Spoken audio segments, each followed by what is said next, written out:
Lord Jesus, thank you for creating me in your image.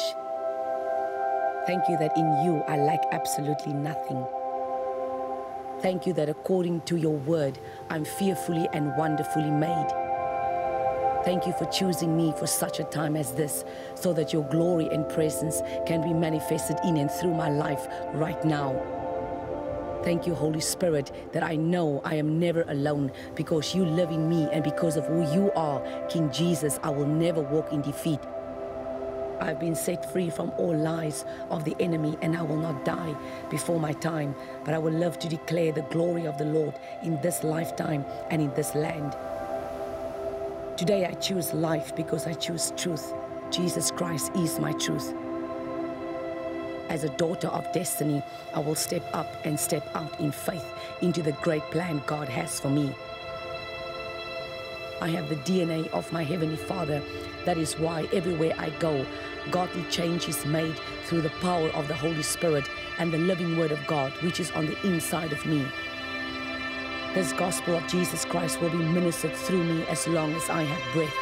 It was for this purpose I was born. I declare my life is purposeful. My dreams are God's desire for my life, and my hope is charged with faith. As a daughter of promise, I will run my race with endurance. I will cry on my knees. I will battle through in prayer, and I will rise up in victory on my feet. Because Jesus Christ is the lifter of my head. Amen.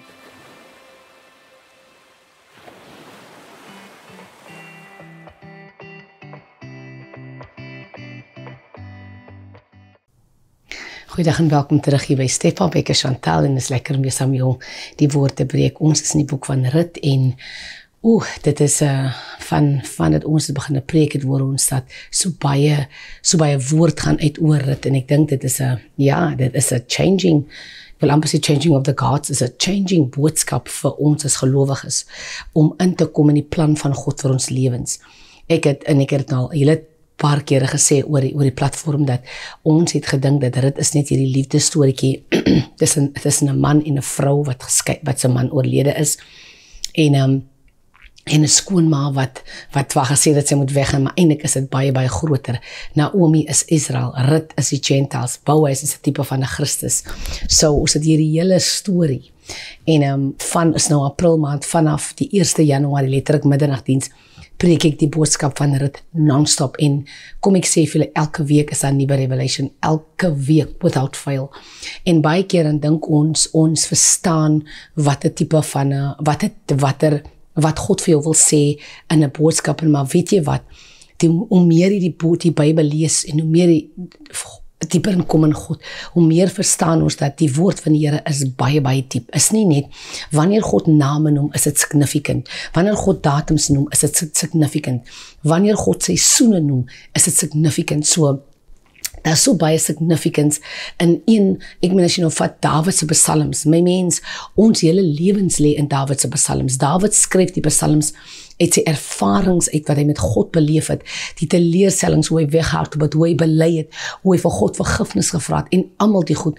En omdat hy 'n man na God se hart was, het hy geweet om te bely, geweet om terug te kom na God, maar nie net met lippe nie, of liptaal nie, maar het gekom in die diepte van sy hart. En so God loved David. God was net lief vir Dawid. Dawid was net regtig ware man na God se hart. En ons kan dit sien in die psalms, en ek en jy, daar is nie 'n ding wat ons in ons lewe deurgaan, wat jy nie kan sê, dat iewers in 'n psalm is hy ding, jy kan nie sê dat hy is daar so. So, ons kyk na Rut en Naomi, en ons kyk na die deursettingsvermoë wat Naomi gesê het, weet jy wat, ek het my man verloor, ek het my 2 seuns verloor, maar ek gaan huis toe. Stikkend, gebroken, verlate, wanhoopig, maar ek gaan huis toe. Jy moet baie keer net oppak en huis toe gaan, sonder om 'n ding te praat, gaan net huis toe. Het nou maak ook nou nie saak hoe jy daar ontvang, maar jy moet baie keer moet jy net huis toe gaan.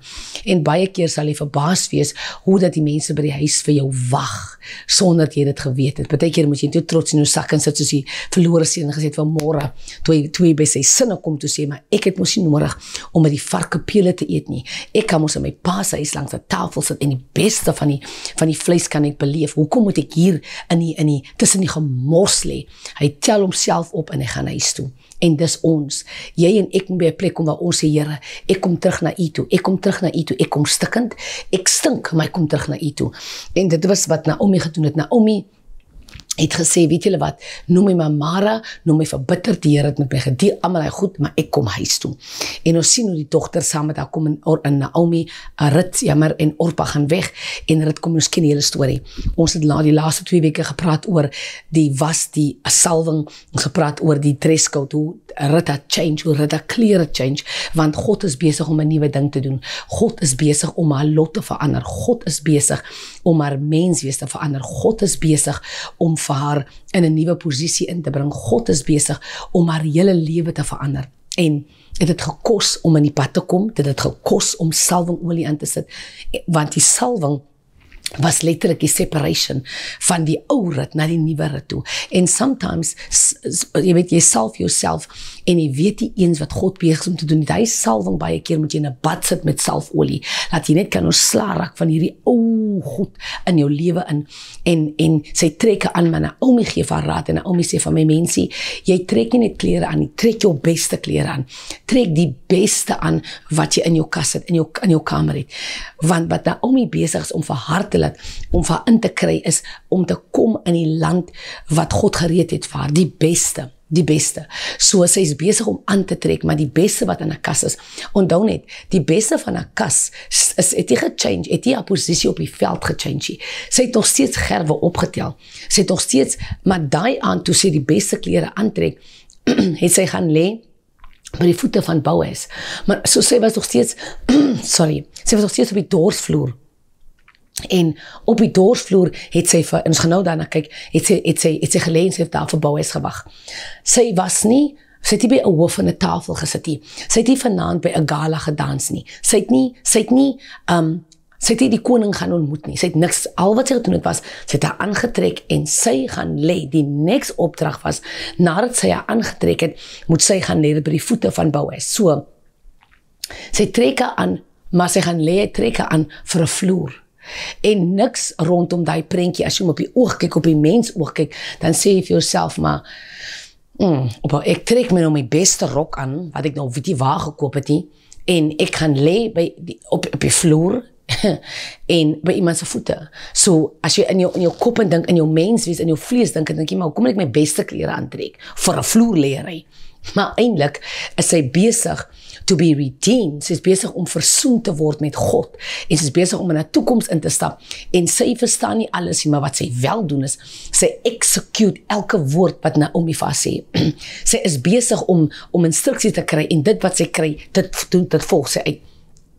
En sy loop het uit, en die Bybel sê, daai aan toe sê Naomi van, as jy klaar vir jou gebad het, jy het jou klaar gesalf, jy het jou klaar aangetrek, gaan af na die dorsvloer toe, en gaan lê by die voete van Boas, gaan lê op die dorsvloer, op die threshing floor, en Boas, hulle gaan vanaand 'n tipe van 'n fees het, en as hulle klaar is, as hy daar kom lê, maak seker, dat jy hom nie skrik maak nie, en sy doen exactly dit. Die Bybel sê, sy gaan lê op die dorsvloer, en mense, die dorsvloer het 110 betekenisse. As ek nou sê 110, dan praat ek in terme van 110, ek praat in terme van, daar is so baie betekenis. Nommer 1, die dorsvloer was 'n place van pressing. The threshing floor was a place of pressing, en om jou ontslae te raak van jou. Dit was 'n plek waar ek wil maar sê die koring van die kaf geskei word.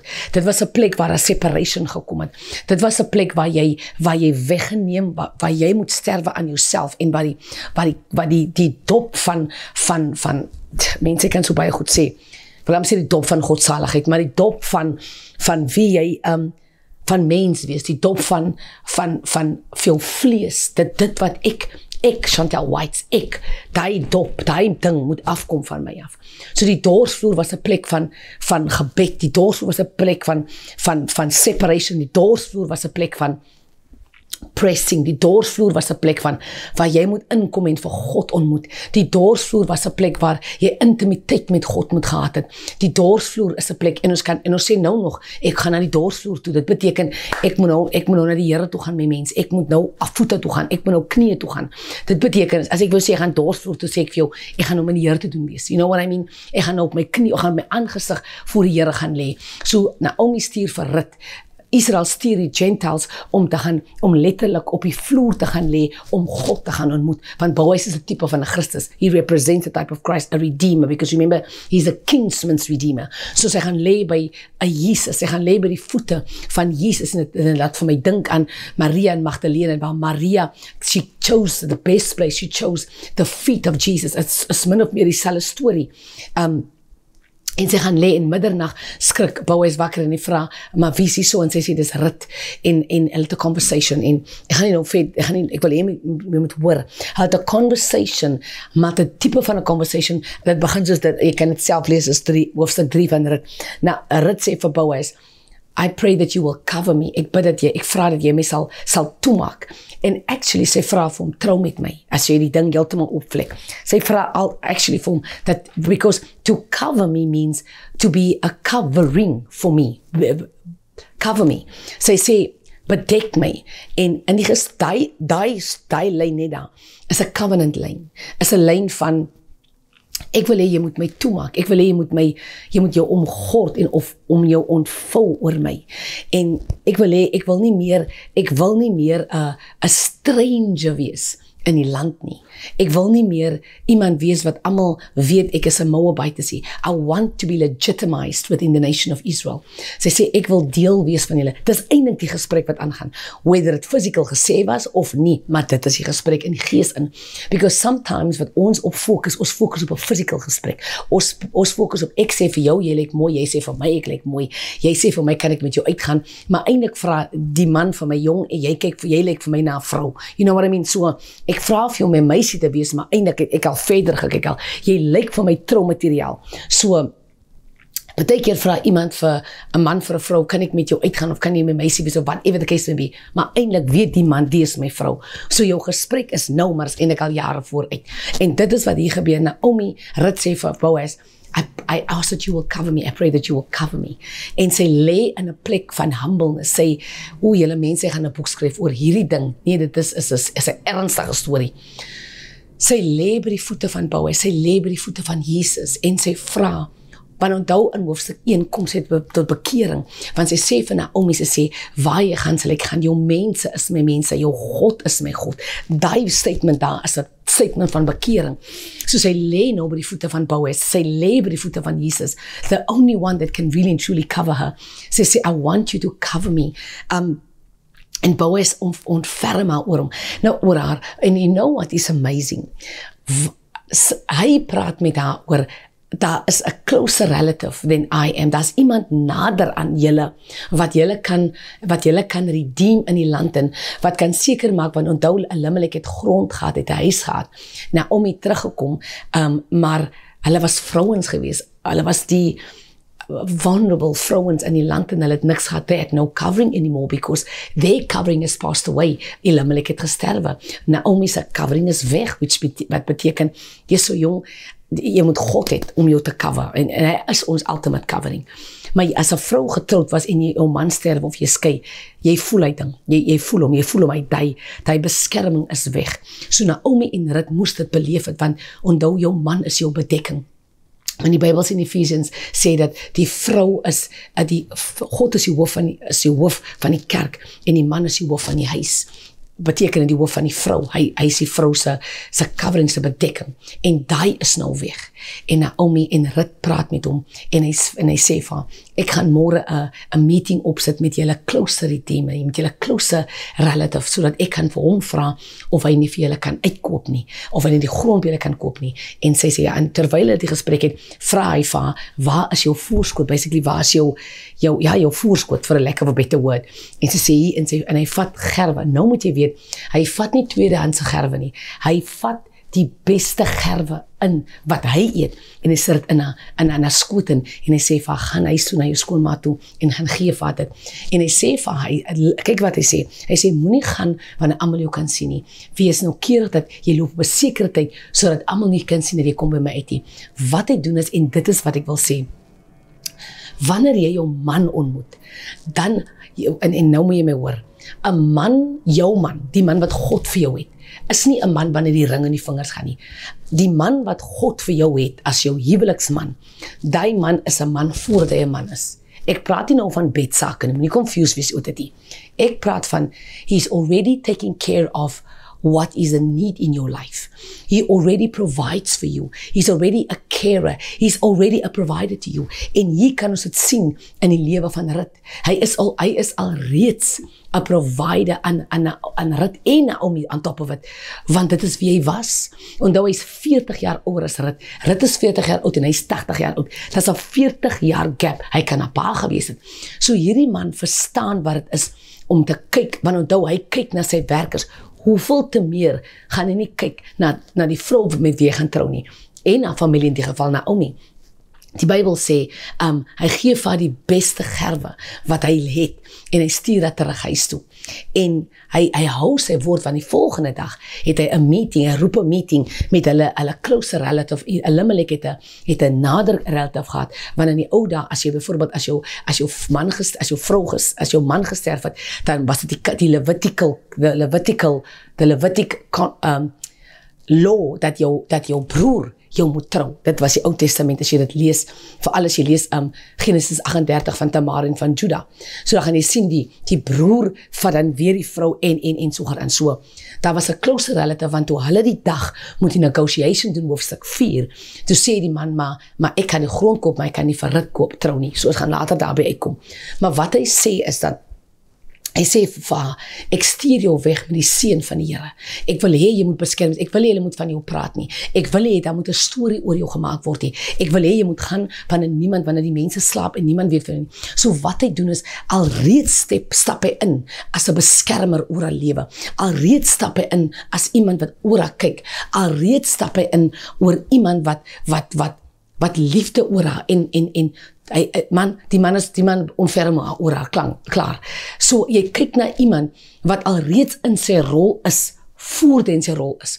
En hoekom doen hy dit? Weet jy hoekom? Want God is in die prentjie. Wanneer God in 'n prentjie is, dan is daar nie abuse in 'n relationship nie. Sy het nie dorsvloer toe gegaan, want hy moet vanaand 'n slapery gebeur het nie. Dit was nie die storie nie. En dit is waar mense baie keer die storie mis het, want jy vra vir jouself, as jy in die vlees is, gaan jy dink, nee, maar roes het nou vir hom geseduce. Nee, as jy in die gees hierdie ding verstaan, dan gaan jy sien, dit is nie net 'n dorsvloer storie nie, because in daai moment kon gebeur daar redemption. Rut was besig om geredeem te word, maar Rut is ook 'n redeemer. Rut redeem ook die bloedlyn vroue wat Jesus se oumas, great-grandmothers was. Sy's ook besig. She's busy being redeemed and she's redeeming. Sy redeem wat in die vrou wat voor haar was. Sy redeem vir Tamar wat genoem was 'n tempelprostituut. Sy redeem vir Rahab wat 'n prostituut was, wat eintlik Boaz se ma was. So jy kyk na 'n generation, hoe mense die storie is diep. Jy kyk na 'n generation van vroue wat gemishandel was en hoe God kom en hy sê, maar ek wil my ontferm oor julle almal, want ek wil julle almal inbring na my toe. Ek is julle vader. Dit kom terug na Johannes 3 vers 16. So lief het God die wêreld gehad, het hy sy enigste gebore seun gegee. So dis sy enigste gebore seun gegee, net vir die Israeliete nie, of net vir die Hebreëse volk nie. Hy sê, so lief het God die wêreld gehad, het hy sy enigste gebore seun gegee, Jesus, vir ons almal, die Jood sowel as die Griek. Jy weet wat ek sê? The Jew as well as the Gentile. So almal van ons kan nou inkom, en dit is wat Rut gerepresent het. Rut het gerepresent dat ons almal het nou reg om in te kom in Jesus se bloedlyn. Ons almal in watter bloedlyn? In hom, om hom aan te neem as 'n persoonlike verlosser en saligmaker. Wat beteken die minuut ek Jesus aanneem, dan vloei sy wonderbare krag deur my. Ek word gevul met sy Heilige Gees. Weet jy wat ek sê? Die Vader, die Heilige Gees is die Gees van die Vader. So sy Gees vul my mense, dit is, Ja, ek dink nie ons altyd verstaan ewens die diepte wat 'n mens spreek nie. Dit is beyond diep. En ek dink ons vat ons bekering, ons vat dit van selfspreek en ek dink ons is baie keer as jy sê, nee ek is bekeer, maar my mens ons het lou kom word. Weet jy, as dit mense in kerke, hulle dien op kerkrade, maar hulle is eintlik afvallig. En jy is nie eintlik in die plek waar jy moet wees nie, want jy dien nie God met 'n vurigheid nie. Jy dien hom nou omdat jy gewoond is aan 'n kerkraad. Partykeer moet jy kerkraad bedank en weer liefrak vir die Here. Partykeer moet jy posisie afstaan en sê Here, dat ek eers terugkom met jou. Jy weet, ek doen die radio prayer meetings op 'n donderdag en 'n vrydagoggend. En 'n paar weke terug toe sê ek vir die media team, ek gaan nie die donderdagoggend prayer meeting doen nie. En ek het dit gedoen vir enigiets anders nie. Ek het dit doen vir my, want ek moet na die Here toe gaan om te seker te maak. Doen ek dit omdat ek 'n klomp mense wil hê wat nou vir my volg? Doen ek dit omdat ek lief is vir die Here? Doen ek dit omdat dit is wat die Here van my verlang? Doen ek dit omdat ek trots is? Doen ek dit omdat ek dink ek is am the goal? Waaroor doen ek wat ek doen? En ek en jy moet by 'n plek kom waar ons uitstaan en sê, Here, doen ek wat ek doen vir U? As ek lief vir U en dis hoekom ek dit doen, want ek is gehoorsaam aan U? Of doen ek dit because ek wil 'n klomp aanhangers hê? Doen ek wat ek doen omdat ek wil popular wees? Doen ek wat ek doen because ek wil fame en fortune hê? Hoekom doen ek wat ek doen? En dis die goed my dierbare, wat ek en jy vir mekaar moet vra. En baie keer dan is ons in 'n plek in wat ons nie eens weet ons is afvallig nie. Ons besef nie eens dat die Here, maar eintlik is ek ver van U af nie. En vandag moet ons stop wat ons moet staan en 'n bietjie net stop wat gaan sit en drink 'n bietjie koffie en sê, Here, ek moet uitvind waar is ek met U? Dien ek U omdat ek is gewoond U dien? My mens, a comfort zone becomes a danger zone. Partykeer is ons so ver van die Here af, maar ek loop nog net onder die hoed wat my heilig laat lyk. Partykeer het ek hierdie soet aan op 'n Sondagoggend, hy's vaal so vuil as hy swart soet, en jy dink jy's heilig. Nee my mens, nee. Ons moet by 'n plek kom waar ons besef dat God is heilig. En wanneer ons hom dien, moet ons hom dien in heiligheid. Nie omdat ons gewoond is om te dien nie, en omdat ek die Here dien van ek sê nie, maar weet jy wat? Jy dien hom vir so lank, maar jy het geen vrug. Daar's geen vrug in jou lewe wat kan wys, hey, maar die Here het vir my iets gedoen nie. So, my dierbare, kom ons vat tyd uit. Ek sê nie bedankie, dis nie wat ek sê nie, maar kom by jou sinne. Partykeer is jy in die teenwoordigheid van die Vader, maar jy lê tussen die pele van die varke. En ons besef nie eers baie keer jou ongehoorsaamheid, jou rebellious gees, jou leenaargees, jou skindergees, of jy weet eens dat hier staan die Here en jy staan hier nie, en jy dink nog hier, en ons dink ons is onder die salwing van die Here, en ons het 'n goosebump op ons, wat eintlik nie die Heilige Gees is nie. So my dierbare, ons moet terugstaan en sê, Here, is ek nog in posisie? Is ek nog in die plek waar U vir my wil hê? Hoekom kom ons nie na die dorsvloer toe en vra weer vir die Here, bedek my met U bloed nie. Bedek my, Here, laat hierdie eerste liefde wat ek vir U gehad het, laat dit weer warm word in my hart en dat ek U kan vurig dien. Man, as jy die apostels kyk van die boek van Handelinge, jy my mens, daai mense die Here vurig gedien. Die Bybel sê baie van hulle was onderste bo gesaag, hulle was stikkend gesaag, hulle was gebrand in kookolie. Hulle was gegooi met klippe. Man, die een se nek was afgesny. Maar weet jy wat? Hulle het die Here gedien tot op die einde toe. Jy het net een storm wat jou geslat het en jy is afvallig. Nee my mens, ons moet God aanneem as 'n persoonlike verlosser en saligmaker. Die Here seën jou volgende week selfe plek, selfe tyd.